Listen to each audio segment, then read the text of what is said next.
KCN में आपका स्वागत है। मैं किंग हमीद। अस्सलामुअलैकुम वरहमतुल्लाहि वबरकातुहू। आज बानी सल्तनत खुदादाद नवाब दक्कन मुहाफिज वतन नवाब हैदर अली खान बहादुर रहमतुल्लाह अलैह का उर्स शरीफ मनाया जा रहा है। पिछले हजरत टीपू सुल्तान शहीद रहमतुल्लाह अलैह के दौर में भी जो है इस कार्रवाई को अंजाम दिया जाता था।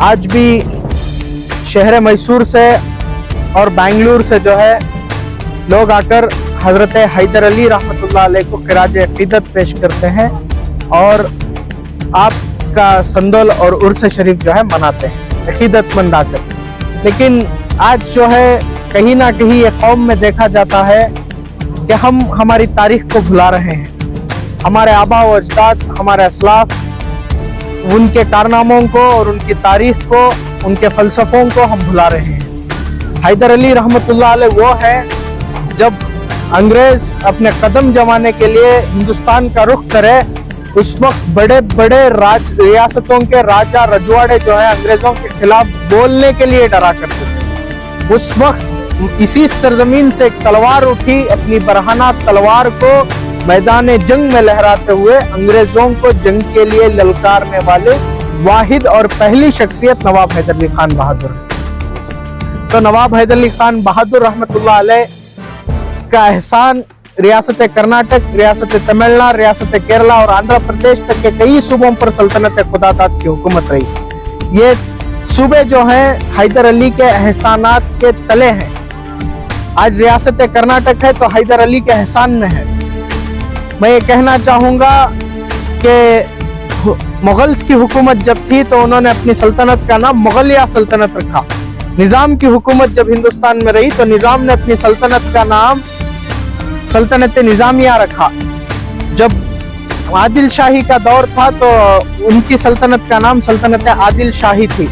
लेकिन हजरत टीपू सुल्तान और हैदर अली का तकवा, परहेजगारी और उनकी जो है बुजुर्गी का इस बात से अंदाजा लगाया जा सकता है कि जब उनकी सल्तनत का नाम रखने को आया तो उन्होंने सल्तनत खुदादाद रखी कि ये सल्तनत अल्लाह की दी हुई सल्तनत है। क्या तकवा था, क्या बुजुर्गी थी, क्या परहेजगारी थी उनके अंदर।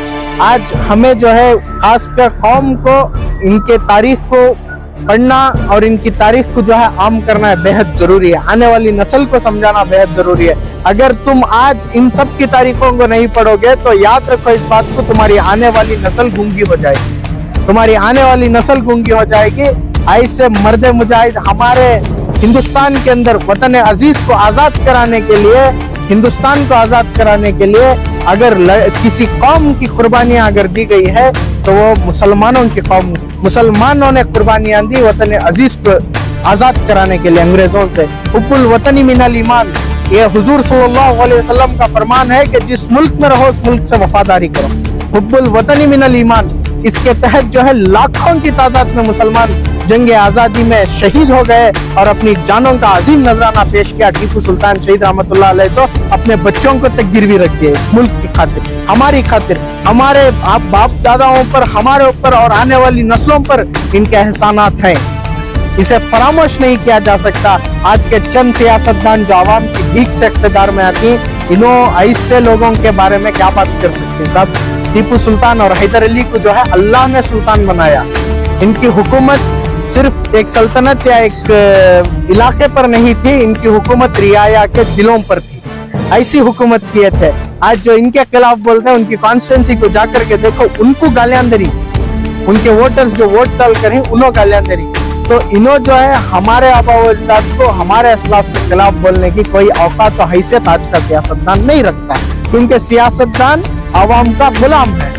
जो आज एमएलए हो, एमपी हो, कॉर्पोरेटर हो या बड़े बड़े ओहदों पर जो फाइज हैं, इनका काम है कि मुल्क की आवाम की खिदमत करना, मुल्क की आवाम की गुलामी करना। ये बादशाहों का दौर नहीं है, ये डेमोक्रेसी चल रही है हिंदुस्तान के अंदर। तो आज के गुलाम जो है हमारे शहीदों के बारे में, हमारे मुजाहिदों के बारे में, हमारे बादशाहों के बारे में, हमारे असलाफ के बारे में क्या बोल सकते हैं।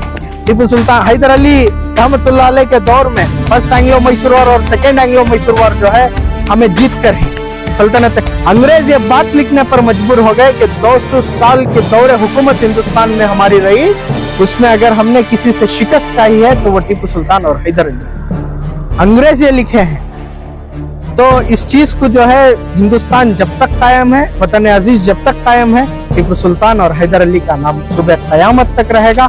मैं कौम को ये कहना चाहता हूँ कि कभी तुम बादशाह हुआ करते थे, कभी तुम्हारे पास इक़्तिदार की बागडोर हुआ करती थी, कभी तुम्हारे पास तख्त ताज हुआ करते थे। अल्लाह ने तुम्हारे पास, तुम्हारे कदमों में जो है तख्तों को और ताजों को डाल दिया। क्यों? उस वक्त आपका तकवा, आपकी परहेजगारी और आपकी बुजुर्गी ऐसी थी, अल्लाह के साथ ताल्लुक वैसा था। आज मुसलमान जो है अल्लाह की रस्सी को छोड़ दिए हैं, तो इसके वास्ते जो है दर बदर की ठोकरें खा रहे हैं। दर बदर की दुनिया की ख्वाहिश में, दुनिया के ऊपर इश्क में जो है दर बदर की ठोकरें खा रहे हैं। कभी अर्श पर, कभी फर्श पर, कभी इनके दर, कभी उनके दर, कभी दर बदर। तमे आशिकी तेरा शुक्रिया, मैं कहां से गुजर गया। इसी तरीके से जो है अगर आज भी मुसलमान जो है अल्लाह की रस्सी को मजबूती के साथ थामे, तो इंशाअल्लाह फिर एक मर्तबा जो है मुसलमानों के हाथ में हुकूमत आने के लिए देर नहीं रहेगी। मैं आजिज़ाना गुजारिश करता हूँ आप तमाम हजरात से कि नमाजों की पाबंदी करें, क्योंकि टीपू सुल्तान शहीद आज इनके पास 230 साल गुजर जाने के बाद आज आकर इतने लोग खिराज अकीदत पेश करना, तो ये नमाजों का सदका था, शरीयत पर पाबंदी के साथ अमल करने का सदका था, मोहब्बत, अल्लाह के नबी सल्लल्लाहु अलैहि वसल्लम की मोहब्बत का सदका था कि आज टीपू सुल्तान की हुकूमत जो है 240 साल पहले इस सरजमीन पर थी, लेकिन आज भी करोड़ों दिलों पर चल रही है। तो आप कौम को मैं एक मैसेज देना चाहता हूँ कि अपने बच्चों को जो है इस हमारे बुजुर्गों की, हमारे आबा व अजदाद की, हमारे असलाफ की, हमारे मुजाहिदों की तारीख से वाबस्ता करें। ऐसी तारीखों से, ऐसी तारीख आप अपने बच्चों को पढ़ाएंगे तो उनके अंदर जवाब मर्दी, बहादुरी, ताकत आएगी इंशाअल्लाह। ये बात कहते हुए मैं अपनी बात को खत्म करता हूँ। अस्सलामु अलैकुम व रहमतुल्लाहि व बरकातहू।